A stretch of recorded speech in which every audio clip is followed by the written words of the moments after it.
Welcome to the first reading vlog of 2025. I am so excited for the first reading vlog of this year because today we are starting a brand new series on this channel that I'm going to be doing for most of 2025, and that is doing the alphabet reading challenge. So how this is going to work is I'm going to be reading a book that starts with every single letter in the alphabet from A all the way to Z. And each month I'm going to be reading probably about 2 or 3 books for that challenge and turning it into a reading vlog. Now, one of my favorite parts about this is I want you guys to join with me. So that means by the end of it, all of us will have read 26 books. Some months that means that we'll be reading 3 books together.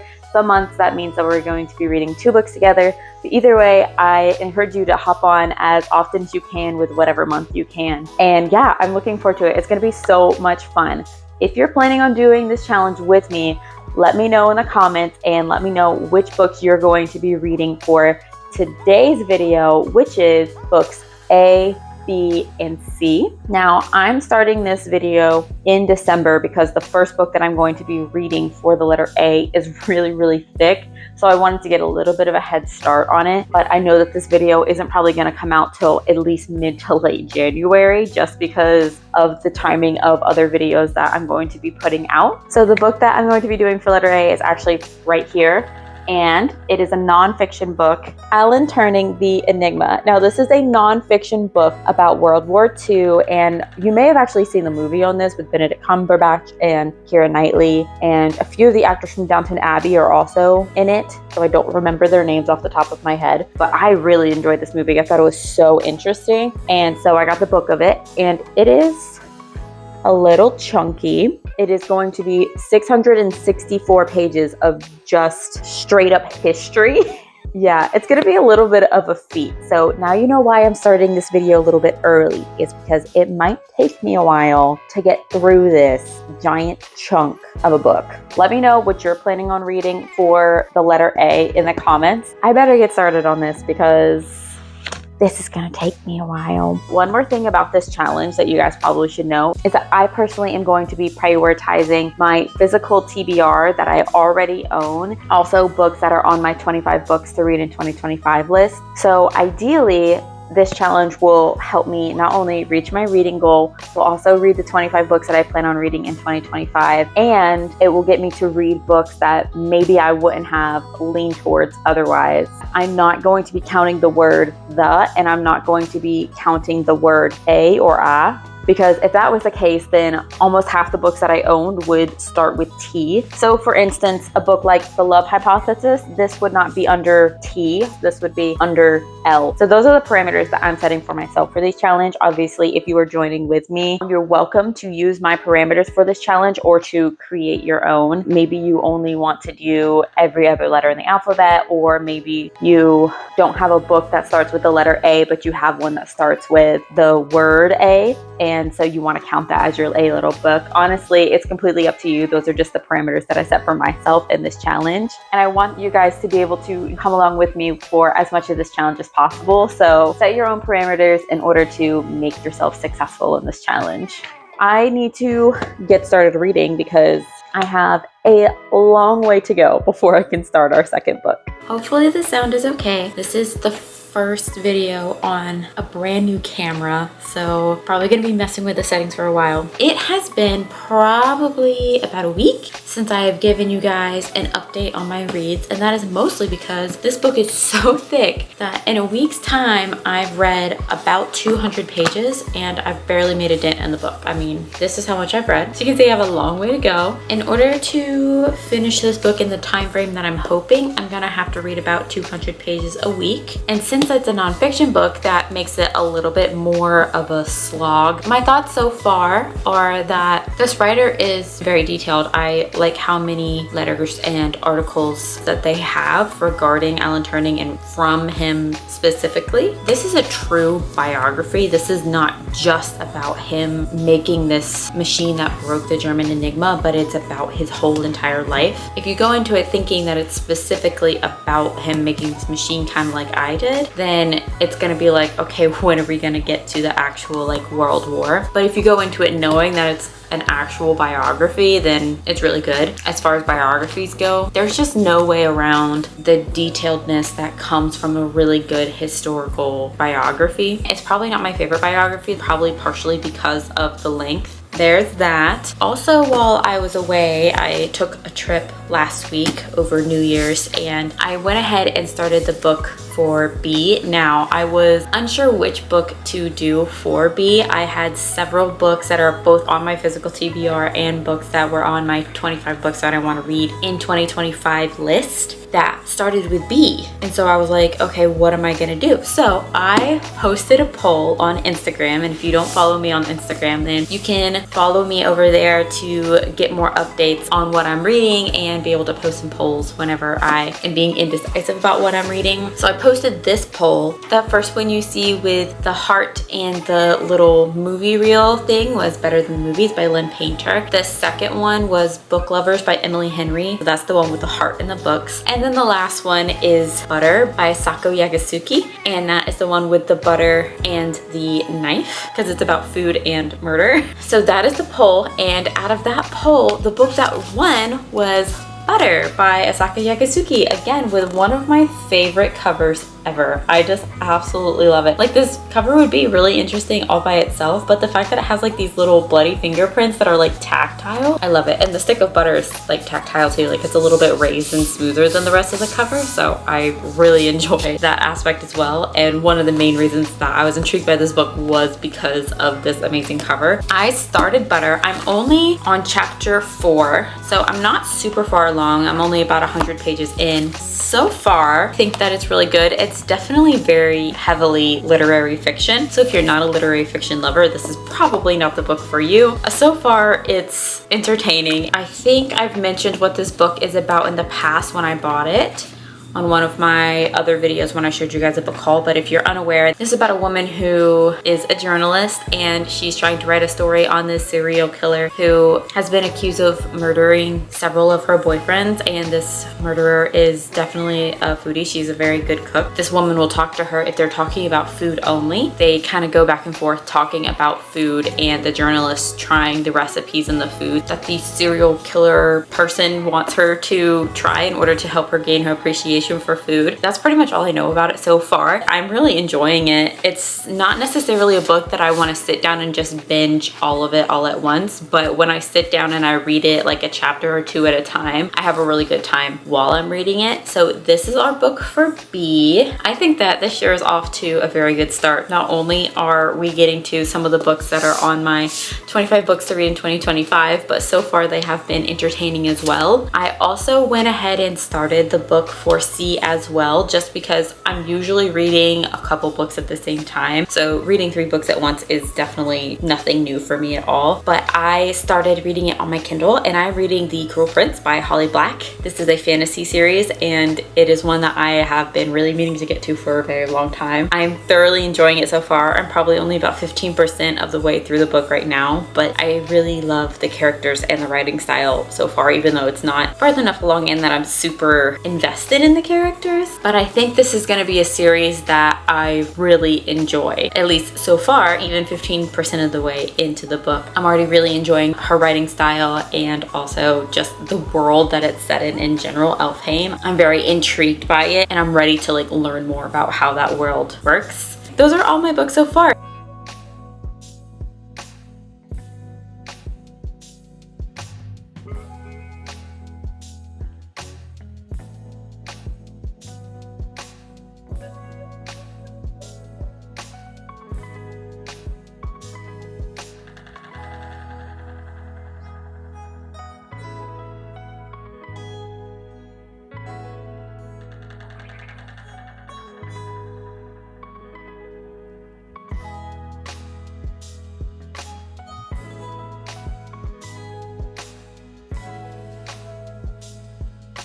It hasn't really been that long since I updated you guys, maybe a day or two, and Not much has changed. It looks like I'm further along when I hold the book open like this than I actually am. I'm only on page 260. We're kind of coming down to the wire a little bit because I only have a week and a half until I have to post this vlog, and I've already been reading this book for 2 weeks. I have like 400 pages to go, like exactly. I'm basically only dedicating my time at night reading this book, and by then I'm really tired, so the dryness of a biography kind of puts me to sleep. I would say that so far that I would only recommend this book if you really enjoy reading biographies or history. It's kind of a funny thing because in the middle of it, it feels like you're reading a textbook and it's really dry and it's really boring, and I don't necessarily want to pick up this book. I'm not like dying to pick up this book, but once I'm done reading the story, thinking about it in retrospect, so satisfying to me. Like, I put in the work, I did that. I'm very happy and proud of myself for slogging through something that maybe wasn't just super entertaining and gaining a bunch of knowledge from it, and like the insights that I get from it and just the general history that I learned from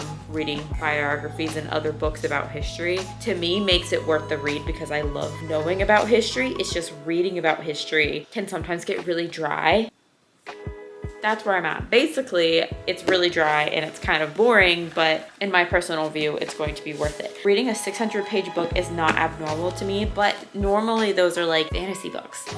Anyway, I'm procrastinating on reading this book by talking to you and just blabbing a lot. I'm going to read a few more pages in this, and then I'm going to switch over to The Cruel Prince. And then honestly, I'll probably go back to this because this is the book I want to get a really large chunk read in today, so I'm gonna focus. Okay friends, it has been a few days since I have given you a proper update on Butter by Asako Yakasuki. Wow, I can't say her name. Asako Yakasuki, sorry. And as you can see, I'm almost done. I'm actually planning on finishing this book in like this next sitting. I only have like 2.5 chapters left, I think. And I honestly don't even remember the last update that I gave you guys on this book or even what I said at all. So I'm just going to give you my thoughts on the book thus far. And if I'm repeating myself, then I'm sorry.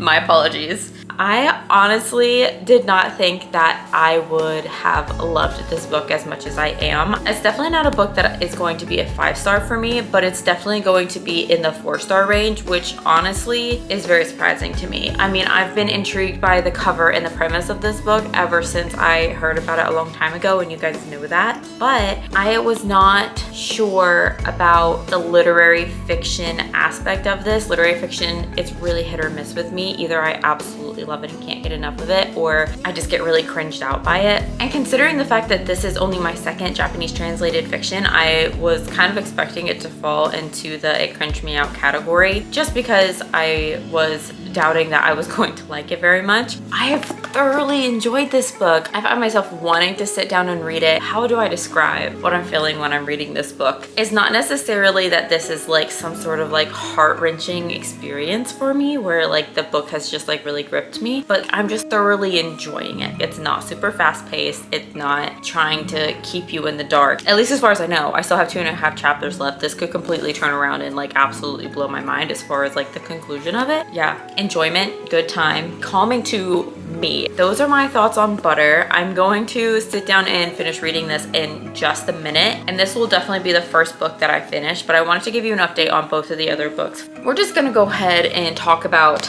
Alan Turing's The Enigma real quick. I have read maybe 30-40 pages since my last update to you guys. I feel like every page that I turn, even if I'm reading a significant amount, quote unquote, I'm not making a dent in this book, and it's honestly a little discouraging. And then we have The Cruel Prince by Holly Black. I have not made significant progress in this book because I've only been reading like a couple chapters here or there because I've been predominantly reading Butter and devouring that book. I like the world, but I'm not in love with the world yet. But of course, the exciting part and the tension is just now getting started. It's just getting heated. I'm only 30-something% of the way through the book, so we've basically only had an introduction to the characters and to the world. So I'm expecting this to pick up really quickly. As much as I'm enjoying this book, right now I'm enjoying Butter more. So I'll read a chapter or two and then I'll want to put it down and pick up Butter. I think right now I'm just going to sit back and relax and maybe make a chai and see if I can finish this book here in the next hour or two.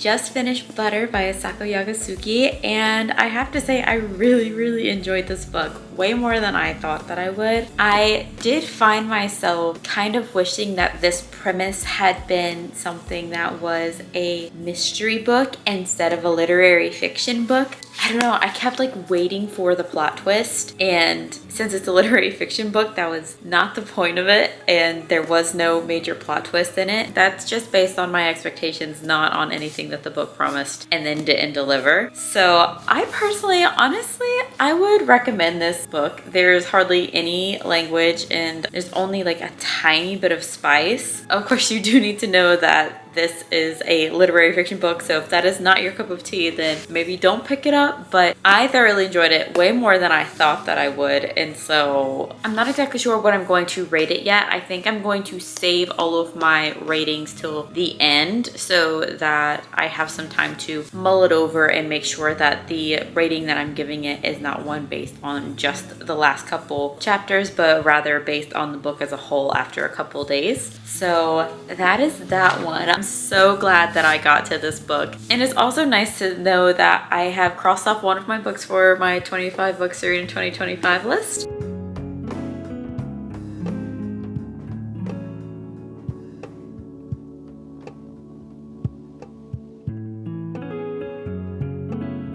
I just finished reading The Cruel Prince by Holly Black, and I liked it way more than I thought that I would. Going into this book, I had relatively no expectation for how I was going to like it. Just from the sound of it, I didn't necessarily know if that was something that I was going to be interested in. And I have to admit that at first I was not super intrigued by the world or the plot. But I'm getting ahead of myself a little bit. I want to talk about the books in order from A to C and give you my ratings and my final thoughts on them. So we will start with the elephant in the room, and that is Alan Turning the Enigma. I unfortunately did not finish this book. I am on I'm right at page 400. So I have about 200 pages left to go, which sounds like a lot, but I'm like 70% of the way through the book, which is honestly way further than I thought I was going to get like a week ago when I last updated you guys. I'm definitely going to keep reading this book, and I'm going to finish it in the month of January. I'm just not necessarily going to finish it in time for this vlog. But with that being said, that doesn't mean that I don't have thoughts on it, and it also doesn't mean that I don't have a rating on it. The pace and the writing style and all that kind of stuff is already set in my mind, and it's most likely not going to change for the last 30% of this book. I think all in all, I would give this book a 2.75 star. It's definitely not my favorite biography that I've ever read. I'm mostly giving it a lower rating, not necessarily because it's a history biography and it moves slower. Those were, of course, things that I take into consideration when I'm rating nonfiction books. I think it mostly had to do with the way that the author wrote the stories was almost monotone. Like, he gave the same weight to very small instances in Alan's life and in his journey as he did very seemingly large points in Alan's life and discoveries that he made and points in the World War where big breakthroughs happened with the Enigma machine. With everything holding the same weight, I knew way more about where he spent one specific holiday when he was 10 than I did about some of the pieces of how he created his machine and the beginning of the World War, which I thought was very strange. Sorry, my dog is playing with his bone and he keeps dropping it for attention. But yeah, he definitely did his research well. I just don't necessarily think that the way that he wrote it was the most interesting way to write it. That was letter A. And then for B, we had the biggest surprise of this video, in my opinion, and that is Butter by Asako Yagasuki. Now, I already told you guys a little bit of my thoughts on it before. There's such a glare, like every single little bit of light just like reflects off of it so much. So I'm gonna try my best not to blind you guys while I'm talking about this book. I might have to end up putting it down. It's fine. This was one of those books where I honestly thought I was going to give it a lower rating than I initially did. I was always interested in the premise of it, but because of my lack of exposure to Japanese fiction, I did not necessarily think that I was going to enjoy it. I thought I was going to struggle with it a little bit more, mostly because of the cultural differences, and I don't have a lot of knowledge about Japanese culture, but I actually really loved this book. I gave it a 3.75 star, which is actually a really good rating. I would recommend this book if you like literary fiction fiction. As I mentioned to you guys before, I think I would have been a little bit more into it if it was a little less literary fiction and a little bit more mystery, but that was not the purpose of this book. I do think that there were a couple of chapters where I wish that they didn't exist. Like, I didn't see the point in them. I wish that it was a little bit shorter, because sometimes I felt like the main character was discovering the same thing over and over again, and I was like, didn't you already figure that out? And so I feel like it could have been maybe a little bit shorter, but overall I did enjoy it. That was B. And then lastly, the book that I've talked to you guys the least about is The Cruel Prince by Holly Black, which I just finished. This was a very odd reading experience for me because I just am in this phase, in this moment where I don't necessarily want to sit down and read a book, which is so weird for me. It's not necessarily a slump, it's just I don't want to sit down and read for hours on end. And so when I started reading this book, I was really into Butter at the same time, and so I wasn't reading this book very often. And then when I finished Butter, I did not want to just sit down with my Kindle and finish this book and just like binge it. So I switched from my Kindle to listening to it on audiobook, and that absolutely changed the game. I went from thinking this book was just okay, not feeling motivated to read it, being disappointed that I didn't like it more than I did, to having an absolute blast with this book, thinking that it was great. It's definitely not one of my favorite fantasy series that I've ever read like it is for some people, but again, I'm only on the first book, so that may change. But I enjoyed it so much more when I was listening to it on audiobook. I'm going to give this book a 4-star. I am excited to get into a new fantasy world and start a new fantasy series. I am always up for starting a new fantasy series. So that is all of the books that I have read for this first part of the ABC challenge. So far, I am having an absolute blast reading these books and having an excuse to read books and start series that I just haven't had the excuse for before is just so much fun. Again, I am so excited for you guys to come along with this journey with me in whatever way you can. If that means reading a book a month, starting with A and going all the way down, if that means just joining me in one letter per video and just kind of going along for the ride, if that means trying to do the whole thing with me with the crazy 2 to 3 books per month pace, then I'm here for any of it and all of it. Let me know in the comments down below if you were going to be joining this challenge, and if you did, let me know what book you chose for whatever letter that you are doing. Tell your friends to get in on the challenge too. I think this would be such a fun thing for us to do together as a community, and to have each other's backs with, and to just talk about the different books that we are reading for this challenge. And when you let your friends know that you're doing this challenge, tell them to subscribe to this channel so that we can all do it together. I just think that reading books together is such a fun way to build community and camaraderie, and so I'm excited for whatever way that you can participate. I hope you guys enjoyed this video, and I will see you guys next time.